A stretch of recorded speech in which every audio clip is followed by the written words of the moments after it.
আজকে বাংলাদেশের অবস্থাটা কি? বলতে বলছেন আপনারা এত দরদ কেন?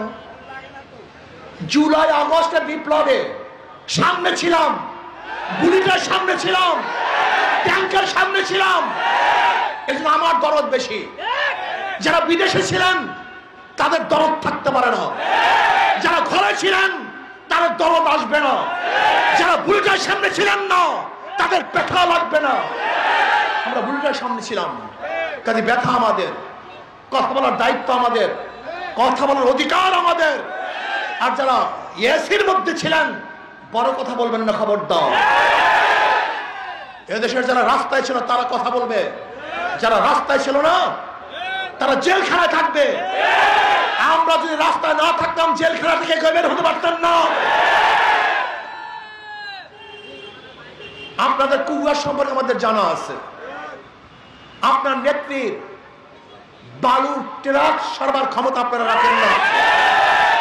আপনার নেত্রীকে বিদেশে চিকিৎসা দেওয়ার ক্ষমতা আপনারা রাখেন না। আপনার নেত্রীকে ঘর থেকে বের করার ক্ষমতা আপনারা রাখেন না।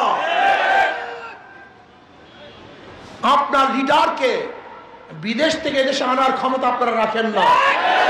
আমাদের মতো মানুষ, মৌলবী, দাড়িওয়ালা, টুপিওয়ালা, ছাত্র জনতা, শ্রমিক, মজদুর, কামার, কুলিরা রাস্তায় থাকার কারণে আজকে বড় কথা শিখছেন, বড় কথা বলছেন, লুট করতেছেন, চাঁদাবাজি করতেছেন।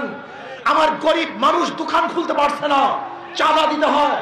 আমার গাড়ির ড্রাইভাররা রাস্তার মধ্যে গাড়ি নামাতে পারছে না, চাঁদা দিতে হয়।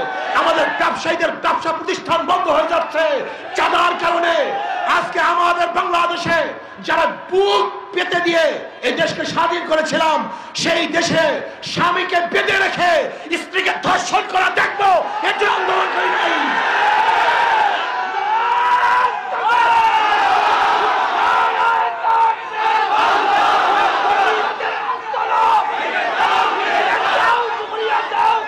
শোনে, স্পষ্ট বলতে চাই, চাঁদাবাজের গোষ্ঠী, ধর্ষকের গোষ্ঠী, স্পষ্ট কথা বলতে চাই।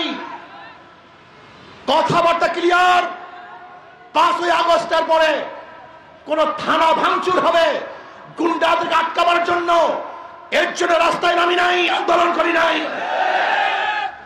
আজকে থানা লুট করা হবে, থানাকে ভাঙচুর করা হবে।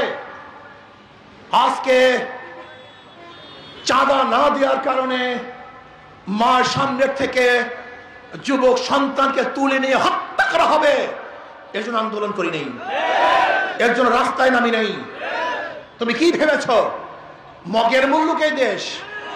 যারা জীবনের মায়া ত্যাগ করে শেখ হাসিনার বুলেটের সামনে বুক উঁচা করে দাঁড়াতে পারে, তারা তোমাদের মতো জাল এবং চোর, গুন্ডা, বদমাশের সামনেও বুক উঁচা করে দাঁড়াবে, মাথা নত করবে না ইনশাআল্লাহ। আমি ক্লিয়ার কাট বলতে চাই, এদেশের জনগণ, আমার পাবলিক বন্ধুগণ, আর কত চোরের পিছনে হাঁটবেন? ওরা তো বারবার ক্ষমতায় ছিল, আওয়ামী লীগ বারবার ক্ষমতায় ছিল, বিএনপি বারবার ক্ষমতায় ছিল, জাতীয় পার্টি ক্ষমতায় ছিল। কি উপহার দিয়েছে আপনারা সবাই জানেন। যাকে পরীক্ষা করেছেন দ্বিতীয়বার পরীক্ষা করার কোনো দরকার নেই।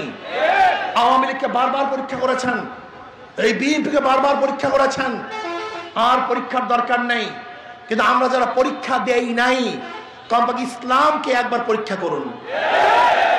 আমাদের একবার পরীক্ষা নেন, একটাবার পরীক্ষা নেন, দেখেন আমরা রেজাল্ট কি করি। যদি ভালো রেজাল্ট করতে না পারি, আল্লাহর কসম করে বললাম আর কোনোদিন পরীক্ষা দেওয়ার জন্য আসবো না।